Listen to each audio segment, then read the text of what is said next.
안녕하세요. 저는 오늘 제가 최근에 겪은 정말 말도 되지 않는 일을 말씀드리려고 합니다. 아마 많은 분들이 안 믿으실 수도 있을 만큼 드라마나 영화에서나 나올 법한 소재이지요.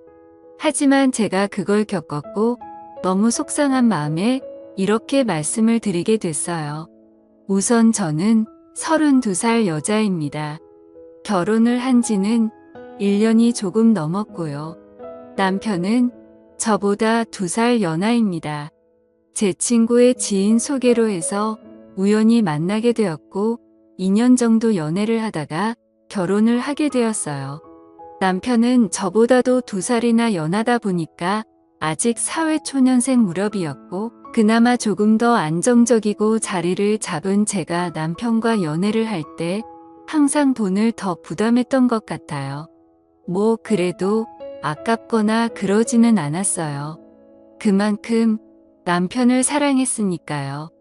남편은 저보다 미이가 어렸지만 일찍 어려서 아버님이 돌아가셨어서 철이 빨리 들었다고 할 만큼 무척이나 성숙하고 마음까지 넓은 남자였죠. 그렇기에 저보다 돈을 좀 못 벌고 했어도 그동안 만났던 남자들보다 훨씬 사랑한 마음이 컸고 그래서 결국 결혼을 하게 됐답니다. 결혼을 할 때도 남편 쪽에서 시어머니는 저를 반대하실 이유도 없었고 너무 쉽게 승낙을 받았지만 저희 집 부모님은 저희 남편을 상당히 못마땅해 하셨습니다. 부모님이 한 분이 안 계신단 것도 좋게 보지 않으셨고 형편이 좋지 못하다는 거나 나이가 어리다는 것 그리고 남편이 직장은 다니지만 그렇게 자랑할 만한 직장은 아니고 어떻게 보면 변변찮은 직장이었기에 저희 부모님은 정말 많은 반대를 하셨지요. 하지만 자식은 부모 없다고 하죠. 저희 부모님도 결국에는 제 뜻을 따라주셨고 결국 결혼을 하게 됐답니다. 결혼 비용은 당연히 제가 더 많이 부담했고요. 저희 집 형편도 그렇게 넉넉한 건 아니지만 남편 쪽보다는 확실히 조금 더 여유가 있는 상황이었고 저 또한 그동안 일을 하면서 허튼 곳에 돈을 쓰지 않고 차곡차곡 돈을 모았기에 제 또래 사람들보다는 모아둔 돈이 있었거든요. 그래서 대출을 좀 꺼서 저희 쪽에서 거의 다 내고 집은 제 명의로 해서 결혼을 했답니다. 이건 남편과 저와의 기본적인 설명이고요. 이제 제 여동생 이야기를 꺼내야 될 것 같네요. 저는 형제 중 여동생 하나 있어요. 여동생은 저랑 5살 차이가 나죠. 저랑은 완전히 정반대의 스타일이랍니다. 여자들끼리 흔히 여우라는 표현을 많이 쓰잖아요. 딱 저희 동생이 그런 스타일이에요. 질투심도 엄청 많고 어렸을 때부터 부모님 사랑을 독차지하고 싶어서 저에게 피해를 주면서까지 몹쓸 행동도 참 많이 하는 아이죠. 그에 비해 저는 여우보다는 곰 같은 스타일이라 동생이 그런 행동을 해도 알면서도 그냥 당해졌던 것들이 정말 많고 그냥 그런 모습도 귀여워 보였답니다. 그리고 나이가 먹으면 바뀔 거라 생각했죠. 하지만 여동생은 나이가 먹을수록 더 철이 없어졌고 자기 멋대로였어요.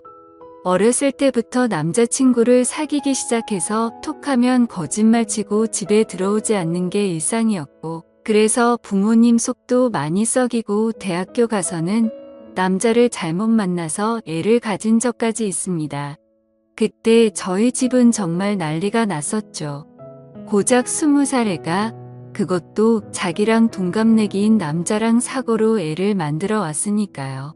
부모님은 기가 찼고 그럼에도 저희 여동생은 조금의 미안한 기색도 없이 오히려 당당하게 그냥 지금 결혼하면 되지 않냐며 자기 인생이라며 오히려 부모님께 대들었었죠. 전 그때도 동생을 데리고 나가서 조용히 이야기를 하면서 이 아이의 말도 되지 않는 이야기를 최대한 들어주면서 달래주고 결국에 아이를 포기하게 했지요. 그리고 이 아이의 남자친구도 제가 만나서 다시는 저의 동생을 만나지 않겠다는 확언까지 들었습니다. 저 또한 정말 너무나 화가 나고 동생한테 실망했지만 저희 부모님까지 동생한테 등을 돌린 마당에 저라도 동생의 이야기를 들어주고 최대한 이 아이의 편이 되어줘야 한다고 생각했어요. 그렇지 않으면 정말 막무가내로 살아야 하는 아이였으니까요.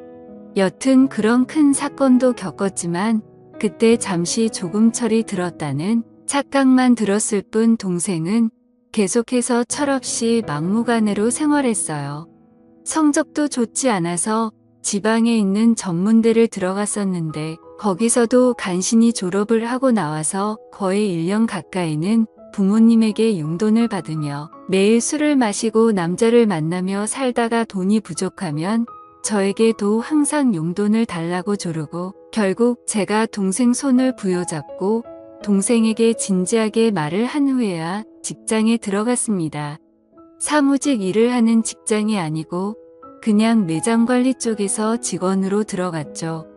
별거 아닌 거였지만 전 그래도 동생이 이제야 자기 힘으로 뭘 한다는 것을 기뻤어요.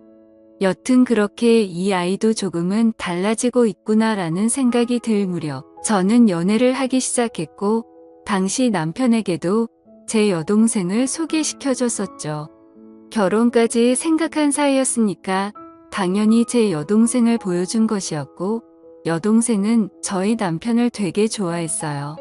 앞에서도 말했듯이 저희 남편이 저보다도 성숙한 사람이었고 그렇기에 여동생이 저희 남편에게 정말 버릇없이 굴고 예의 없이 행동해도 남편은 다 귀엽다라고 하며 여동생의 응석을 다 받아줬어요. 그러다 보니까 어느 순간부터는 여동생이 먼저 저희 남편을 불러서 같이 놀자고 조르기 시작했고요. 저는 그래도 여동생이 저희 남편을 좋아하고 잘 따르는 것에 안도를 하고 남편 또한 여동생을 정말 귀여운 동생이라고 생각하는 것이 보여서 결혼 전부터 셋이 종종 모여서 많이 놀았습니다. 그리고 여동생이 남편에게 따로 연락을 하고 만나자고 전화를 해도 저는 그냥 아무렇지도 않았어요. 왜냐하면 여동생이 워낙에 철부지다 보니까 친구도 몇 명 없거든요. 그렇기에 이 아이에게도 의지할 사람이 필요하고 그게 제 남편이면 더할 나위 없이 좋겠다고 생각을 한 저였습니다. 남편 또한 저에게 여동생과 연락하거나 둘이 만나는 일이 있어도 항상 저에게 말을 했었죠. 그렇게 관계를 유지하다가 결혼을 하게 돼서 신혼여행을 갈 때도 여동생은 본인도 따라가겠다고 엄청 떼를 썼습니다. 그때 정말 애먹었어요. 하지만 남편이 하루 내내 동생을 달래서 겨우 뜨지 말리고 다녀왔지요. 그렇게 신혼여행도 다녀오고 행복한 결혼 생활을 하고 있던 무렵 어느 날 갑자기 여동생이 저희 신혼집에 찾아왔어요. 그것도 아주 밤 늦게 말이죠. 저와 남편은 깜짝 놀라서 무슨 일이냐고 물었지만 대답을 하지 않더라고요. 그래서 바로 저희 부모님께 전화를 걸었더니 여동생이 너무 자진위박을 해서 뭐라 한마디 했더니 집을 나가 버렸다고 하더라고요. 저는 여동생에게 어서 집으로 들어가서 부모님께 말씀드리라고 했지만 저희 남편은 저와는 정반대로 동생을 다독여주며 달래줬어요. 동생은 결국 그날 집에 안 들어갔고 저희 집에서 생활을 하기 시작했답니다. 집에 돌아가도 자기는 또 뛰쳐나올 거라고 차라리 여기서 살고 싶다고 몇 날 며칠을 때를 써서 저는 끝까지 반대했지만 결국 남편이 허락을 했고 동생은 저희 집에서 생활을 하게 됐지요. 저희 부모님 댁과 저희 집은 꽤 거리가 있었고 그렇다 보니 당연히 여동생은 원래 일하던 곳을 그만두고 저희 집 근처 카페에서 오후에 잠깐 피트타임으로 하는 일을 하며 툭하면 저희 남편에게 연락을 해서 어디 놀러가고 싶다며 때를 섰지요. 그리고 저와 남편이 퇴근을 하고 돌아와서 셋이 집에 있을 때도 동생은 항상 남편 옆에 붙어 있고 저는 집안일을 하거나 떨어져 있었어요. 아니, 더 정확히 이야기하면 여동생이 저를 질투하듯이 남편에게 먼저 가서 아연을 떨고 항상 남편을 졸졸 쫓아다녔지요. 저는 이런 여동생의 모습에 화가 나기도 해서 남편에게 가끔씩 투정을 부린 적도 있지만 남편은 제 여동생이 어렸을 때 그런 큰일도 겪었다는 거에 안타깝게 생각한다면서 저의 투정보다는 항상 여동생을 더 먼저 신경 쓰기 시작했지요. 그리고 저도 여동생을 견제한다는 게 뭔가 말이 안 되고 제 스스로 웃기기도 해서 그냥 신경을 쓰지 않으려고 노력했답니다. 그러던 중에 제가 잠깐 3박 4일로 출장을 가야 될 일이 생겼었어요. 그런데 뭔가 단둘이 집에 남겨두기에는 조금 그랬기에 여동생에게 그냥 이제 집에 돌아가라고 이야기를 했지만 당연히 제 말을 듣지는 않았고 남편도 그 주에 일이 바빠서 집에 늦게 들어올 것 같으니까 저보고 그냥 안심하고 다녀오라는 말을 했지요. 저는 그래서 한편의 불안감을 남겨둔 채 출장을 가게 됐습니다. 출장을 가면서도 계속 남편과 연락을 하면서 갔고 거기서 일을 보는 도중에도 틈틈이 연락을 했어요. 그러다가 거기 일정이 예정보다 하루 일찍 마치게 되었고 그냥 거기서 하루 쉬고 올 순 있었지만 저는 바로 그날 출발해서 집에는 새벽에 도착을 하게 되어서요. 그렇게 집 비밀번호를 열고 들어가는데 우선 눈에 보이는 거실에는 안 죽어라고 보이는 여러 음식과 함께 술이 있었고 저는 바로 동생 방을 가보았지만 동생이 없기에 불안한 마음으로 문이 닫혀있는 저와 남편의 침실이 있는 방의 문을 열었더니 남편과 동생이 연인처럼 누워있더라고요. 저는 그 순간 정신이 멍했습니다. 아니, 그 상태로 몇 초 정도를 아무 말도 못하고 있었던 것 같아요. 그리고 나서 정신이 번쩍 들었고 소리를 질렀죠. 그때 남편과 여동생은 깜짝 놀란 채로 일어나더라고요. 둘이 변명하기도 전에 당황해하는데 그냥 딱 불륜 현장에 들켜서 행동하는 남자와 여자 같더라고요. 저는 그 꼴을 도저히 볼 수가 없어서 집에서 나갔고 그날 제 차 안에서 밤을 새고 그 다음날 집으로 들어갔습니다. 남편과 여동생은 일을 나간 상태였고 집에는 아무도 없었죠. 먹은 것도 깨끗이 치워놨더라고요. 여동생과 남편에게는 계속해서 연락이 왔지만 그 연락은 무시하고 남편에게는 집 비밀번호 바꿔놨으니까 들어올 생각 말고 이혼할 생각하고 있으라는 내용으로 카톡을 보내놓았고 동생에게도 이 사실을 부모님께 다 말씀드릴 거니까 그 더러운 놈과 행복하게 살든 지지고 볶고 살든 네 마음대로 하라고 카톡을 보내놨습니다.